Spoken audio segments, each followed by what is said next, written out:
Hi friend, welcome to my channel మీ Vantalakka curries. ఈరోజు చాలా టేస్టీగా నేను పప్పుచారు చేస్తున్నాను ఫ్రెండ్. పప్పుచారు అంటే మా ఇంట్లో పిల్లలకి పల్సగా ఉండాలా, మరీ చిక్కగా ఉన్నా కూడా టేస్ట్ ఉండదు. అందుకోసం మాత్రం నేను తగినంత కందిపప్పు తీసుకుని మంచిగా వాష్ చేసుకొని పచ్చిమిర్చి, కారం, పసుపు అన్నీ వేసుకున్నాను. చూడండి, టమాటాలు కూడా ఒక పావు కిలో టమాటాలు వేసుకున్నాను. పావు కిలో టమాటాలు అంటే కొంచెం పలసంగా టేస్టీగా ఉండాలని అలా చేశాను నేను. ఏదైనా కానీ నేను పప్పు చాలు 2 టమాటాలు వేస్తాను.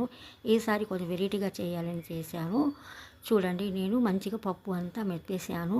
తగినంత నేను కరివేపాకు వేసుకుని ఉల్లిపాయల ముక్కలు కొంచెం పెద్ద పెద్దగానే కట్ చేసుకుని వేసుకుంటాను. ఒక ఉల్లిపాయ తీసుకున్నాను, ముక్కలు కట్ చేసుకున్నాను. ఒక 2 రెబ్బలు కరివేపాకు తుంచి వేసేసాను. జీలకర్ర మాత్రం 1 స్పూన్ నిండా మంచి చేత్తో నలిపేసి వేసుకున్నాను. ఎందుకంటే కమ్మటి వాసన వచ్చింది అట్లా చేత్తో నలిపితే. చింతపండు గుజ్జు మాత్రం ఒక 25 గ్రాములు 25 గ్రాముల దాకా తీసుకున్నాను.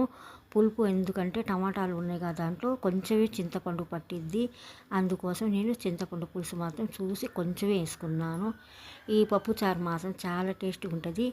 నేను టమాటాలు కోసి వేసేటప్పుడు పాపం మా పిల్ల తీసింది అది షిఫ్ట్ అయిపోయిందంట. ఇప్పుడు చూడండి, 2 పచ్చిమిరకాయలు, అది డెకరేషన్ కోసం కూడా కొంచెం ఒక రకంగా టేస్ట్ కూడా వచ్చింది. నేను తొడాలు మాత్రం తీయను ఫ్రెండ్, అలాగే ఇస్తాను. నాకు ఒక్కొక్క మైండ్లో ఒక్కొక్క వెరైటీ చేయాలంటే అలా మార్చేస్తూ ఉంటాను నేను. చూడండి, హై మీద లో మీద పెట్టి నేను పప్పుచారు మాత్రం మంచిగా మరగబెట్టుకుంటున్నాను. ఈ ఇంట్లో వచ్చినప్పటి నుంచి ఈలో మాత్రం ఏంటో కొంచెం కలర్ఫుల్గా అనిపించట్లేదు. మా ఇంటికాడ భలే బాగుంటుంది ఈలో తీస్తుంటే. ఇక్కడ ఎంతో లోపల కదా అలా ఉంటుంది. అందుకోసం మా అమ్మ ఏదో మళ్ళీ లైట్ ఒకటి పెట్టుకోవాలమ్మా అంటుంది. ఎందుకులేమ్మా, దేవుడు మంచిగా రాస్తే మా రాత అదే హైలైట్ అయిపోద్ది అంటాను. చూడండి, చిన్న బుజ్జి కడాయి పెట్టేశాను. తగినంత నూనె వేసుకుంటున్నాను. ఉల్లిపాయలు సన్నంగా కట్ చేసి వేస్తున్నాను. ఒకవైపు మాత్రం పప్పుచారు చూడండి ఎంత గుమ్మగుమ్మలాడిపోయి ఆవిరిలో వస్తుందో, ఎంత మంచిగా మరిగిపోయింది పప్పుచారు. ఇప్పుడు నేను ఉల్లిపాయలు వేసినాక పోపు దినుసులన్నీ వేసుకుంటున్నాను. నేను చేసే పప్పుచారు మాత్రం అసలు ఎంత బాగుంటుందో, నేను భలే బాగుంటుంది. మా చికెన్ కూర, మటన్ కూర, ఫిష్ కూర కన్నా పప్పుచారు అంత టేస్ట్ ఉంటుంది.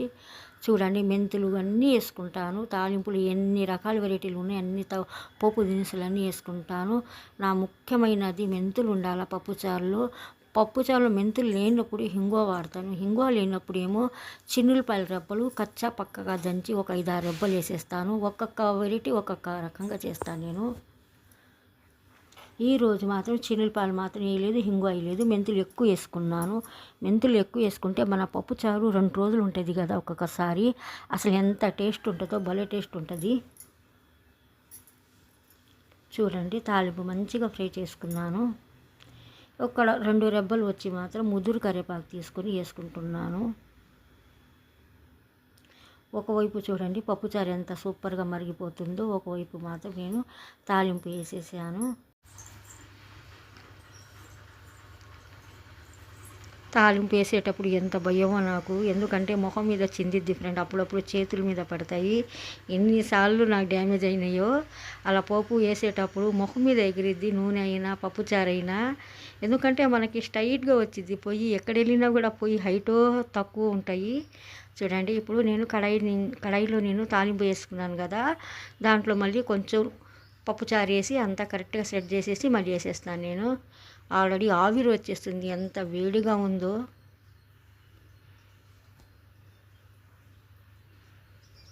నేను ఉప్పు టేస్ట్ చూసుకుంటున్నాను.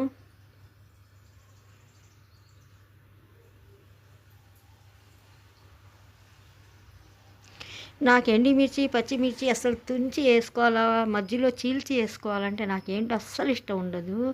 ఎండిమిర్చి కూడా తాలింపులో బాగా వేసుకోవాలంటేనే భలే ఇష్టం. పచ్చిమిర్చి కూడా అంతే నాకు.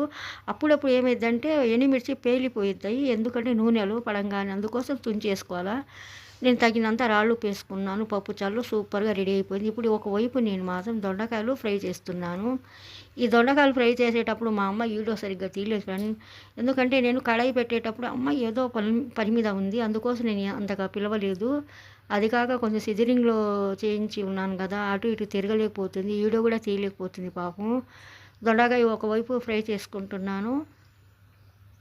చిన్న రోల్లో వచ్చి నేను తగినన్ని చిన్నులపాయలు రెబ్బలు వేసుకున్నాను. ఒక గడ్డ తీసుకొని సగం తుంచి వేసుకున్నాను రెక్కలన్నీ. అయినా నేను పొట్టు మాత్రం తీయను, పొట్టు తీసి నాకేంటి అస్సలు నచ్చదు. పొట్టు తీయకుండానే రెబ్బలు వేసుకుని కారం వేసుకుని సాల్ట్ వేసుకుని మంచిగా కచ్చా పక్కగా దంచేస్తాను.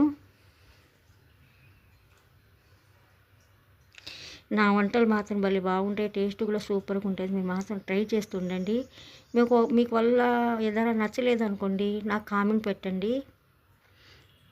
మీ వంటలు ఏం బాగలేదని నాకు కామెంట్ పెట్టవచ్చు. ఎందుకంటే మీకు ఇష్టం లేని వాళ్ళు అట్లా పెట్టవచ్చు, ఇష్టం ఉండేవాళ్ళు సూపర్ అని కామెంట్ చేయవచ్చు.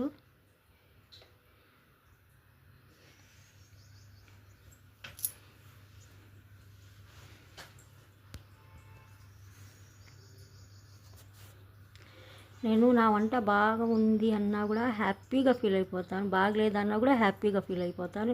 ఎందుకంటే పాపం ఎవరైనా చూసేవాళ్ళు టేస్ట్ చూడారు కదా, వాళ్ళకి తెలీదు కదా, అందుకోసం.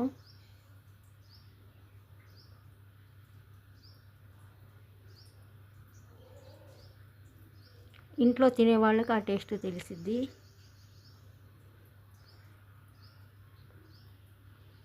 మా పిల్లలకైతే ఎక్కడైనా వెళ్తే వాళ్ళ వంటల్లో కారాలు ఉప్పులు ఏదో ఒకటి ప్రాబ్లం ఉంటాయని పిల్లలు నా వంటకి మాత్రం ఎవరైనా కానీ మా ఇంట్లో పిల్లలు చాలా హ్యాపీగా సంతోషంగా తింటారు. చూడండి, ఒక వైపు మాత్రం దొండకాయ ఫ్రై రెడీ అయిపోయింది, సూపర్గా గుమగుమలాడిపోతుంది వంటగది అంతా. ఒక పొయ్యి మీద మాత్రం అన్నం పెట్టేశాను, ఇప్పటికి 1 గంట అయిపోయింది. ఒక 10 నిమిషాలు టైం పట్టింది ఫ్రెండ్స్ అన్నం వండేదాకా. మన చూసే